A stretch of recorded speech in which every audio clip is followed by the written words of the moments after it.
بسم الله الرحمن الرحيم. بصوا كيكة الجيلي الحلوة دي، عايزين تعرفوا اتعملت ازاي، وطريقة سهلة وجميلة وسريعة. يلا كله يخش يجرب ويشوفها، كملوا الفيديو للآخر عشان تعرفوا اتعملت ازاي. يلا مستنياكم تشوفوا الفيديو للآخر وتابعوني، هتعرفوا اتعملت ازاي. بسم الله الرحمن الرحيم يا متابعين نوفا الحلوين. بصوا انا جايبه بقى هقول لكم النهارده على طريقة الكيكة اللي هي بالجيلي. سهلة قوي وما بتاخدش وقت وما بتاخدش حاجات كتير. بصوا انا عاملها في الخلاط عشان تبقى سهلة معاكم. هقول لكم بس المقادير بسرعة كده. دول هنا كوبايتين دقيق، هنا نخلام وحطهم في الطبق. هنا معايا اللي هو الكيس بيكنج باودر ومحسن الكيك، الاتنين مع بعض كده اهو، مكتوب عليه محسن الكيك زائد بيكنج باودر دوت. هحطه كله، مش هحط معلقه لان هو بيبقى صغير. هنا انا معايا شفشق الخلاط، انا عاملها في الخلاط. هنا بقى بقول لكم بقيه المقادير. هنا 3 بيضات هنزل وعليهم فانيليا، هحطهم في الخلاط اهوت قدامكم كده اهوت. دول يبقى هنقول 3 بيضات. وهنا معايا كوبايه سكر، هننزل برضو عليها في الخلاط كده اهي. وهنا معايا كوبايه لبن. وهنا معايا معلقتين سمنه.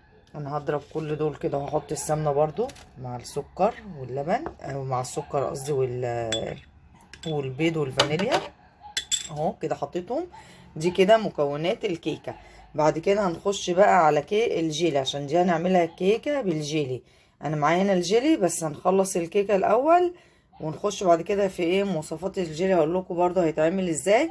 ومجهزه القالب اهوت صينيه، ودي مجهزه صينيه تانية برضو، واحده للجيلي وواحده للكيكه. وهقول لكم هيتعمل ازاي، واستنوني هضرب دول في الخلاط وارجع لكم. واستنوا ما تروحوش في حته.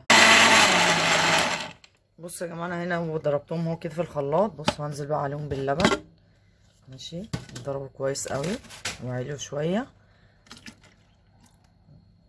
هضربهم برضو تاني، هوقف بس صوت الخلاط وارجع لكم برضو تاني عشان الصوت. استنى. بصوا حاجه اهو، بصوا يا جماعه انا ضربتها هي كده خلاص، ضربت في الخلاط. وحطيت انا هنا البيكنج باودر اهوت على الدقيق. بصوا هقلبه بقى كده اهو، لو شايفينه اهو كده هقلبه البيكنج باودر بالدقيق اهو. هنزل بقى كده اهو المكونات كلها اللي ضربتها في الخلاط اهي. بصوا حطيتها كده كلها اتضربت. هقلبها بقى كده كلها.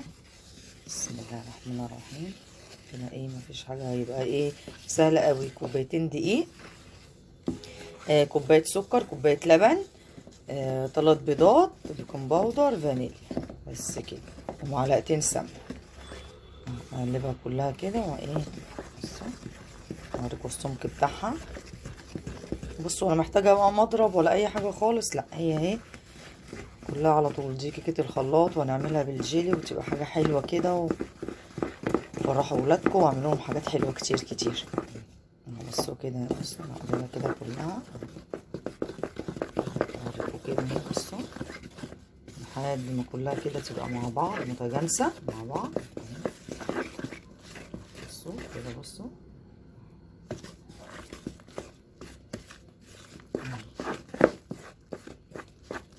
كلها كده خلاص تجانست كلها مع بعض اهي، لحد ما يبقاش فيه دقيق مكلكع ولا اي حاجه اهي. بصوا عايزه اوريها لكم كده لو شايفين اهي اهو. هقلبها لكم تاني برضه اوريها لكم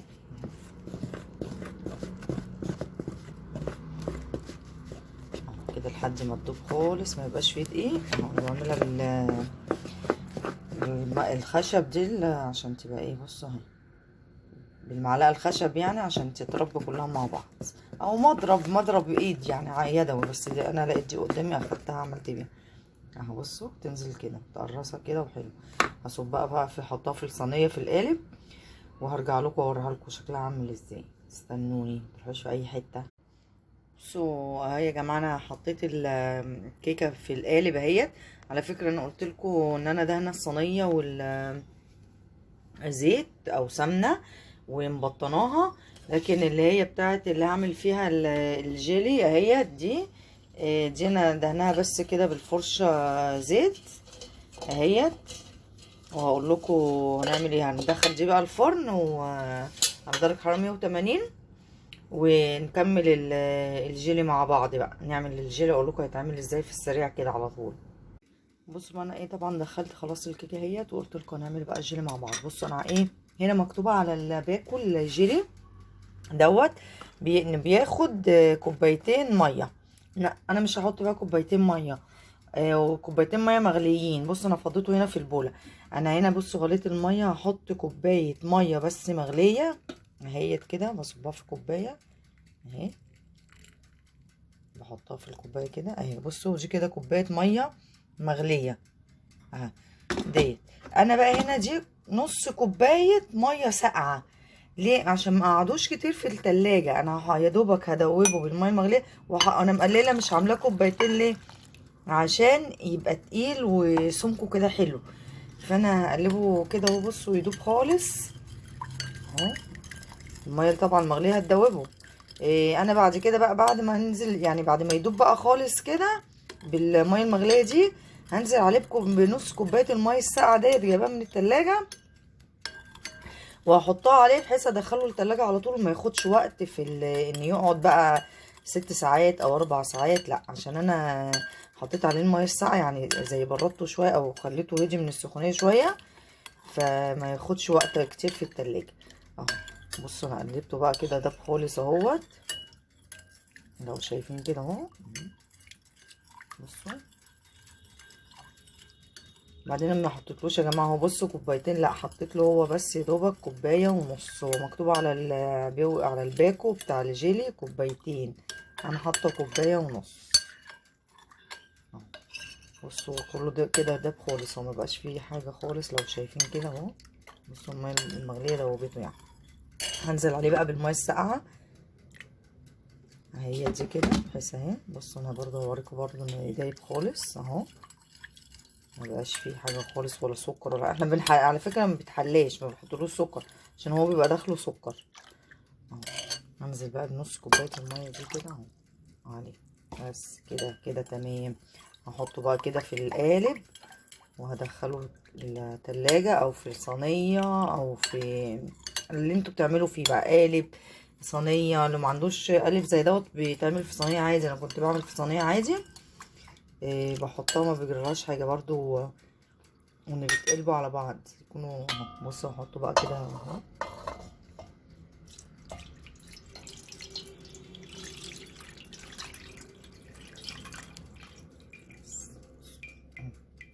عشان اما الكيكه تطلع هنزل بقى ايه، هحط اللي هوريكم برضو خطوه بخطوتها.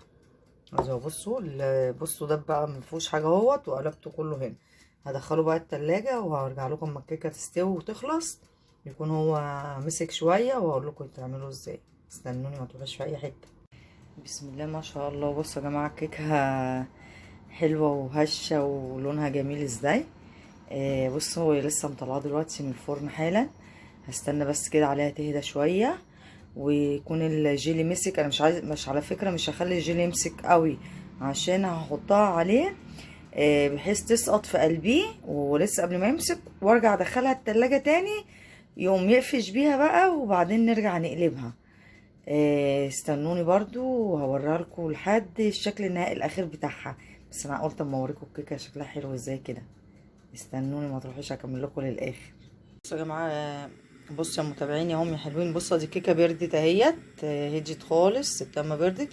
وادي الجيلي بصوا انا طبعا طلعته اهو. بصوا مش مخليه ماسك قوي يعني، بصوا اهو لسه بيروح كده ويجي كده اهو، مش ماسك لسه. هقلب بقى انا الكيكه هنا على الصينيه كده. بسم الله اقلبها كده اهيت. بصوا بسم الله الرحمن الرحيم، بسم الله ما شاء الله. بصوا طلعت حلوه وجميله ازاي. هنزل بقى اخدها كده زي ما هي. بصوا بسم الله الرحمن الرحيم، هشيلها كده. وطبعا دي زيها وملبساها ايه كده اهوت. هحطها كده هنا تاني اهي. هحاول انزلها كده اهو، اضغط عليها بس عشان ايه تخش جوه الجيل يمسك فيها كده اهو. بصوا حتى هو بصوا بيبدأ يطلع من بره كده اهو، لو شايفين كده من الجناب اهو اهو. عشان ارجع بقى ادخلها التلاجة تاني كده اهو. بصوا اهو بصوا، اهو كده الجيلي بصوا شرب فيها اهوت كده اهي. هرجع بقى احطها، بص اغطيها بقى بالصينيه دي كده اهوت، وايه هرجع بقى ادخلها التلاجة تاني عشان ارجع اقلبها لكم واوريكم بقى الشكل النهائي عشان كله يقوم يجرب. يلا استنوني. بصوا بقى يا جماعه، دي الكيكه خلصت اهيت وهقلبها. بسم الله الرحمن الرحيم اهيت. بصوا بسم الله ما شاء الله اهي، جميله وحلوه ازاي اهيت. يلا بقى لو عجبتكم اهي كله يعملها. بصوا انا قلبتها طبعا من هنا عشان كنت القلب عايصاه زيت، مسحب الزيت يعني، فنزل على طول. لو ما نزلش معاكم على طول بنجيب فوطه، فوطه ببخار ميه سخنه بنعملها، مسخنينها يعني وعصرنا، ونحطها على ظهرها كده شويه ونقعد نمشي على ظهر الصينيه من فوق كده، هنلاقيها نزلت.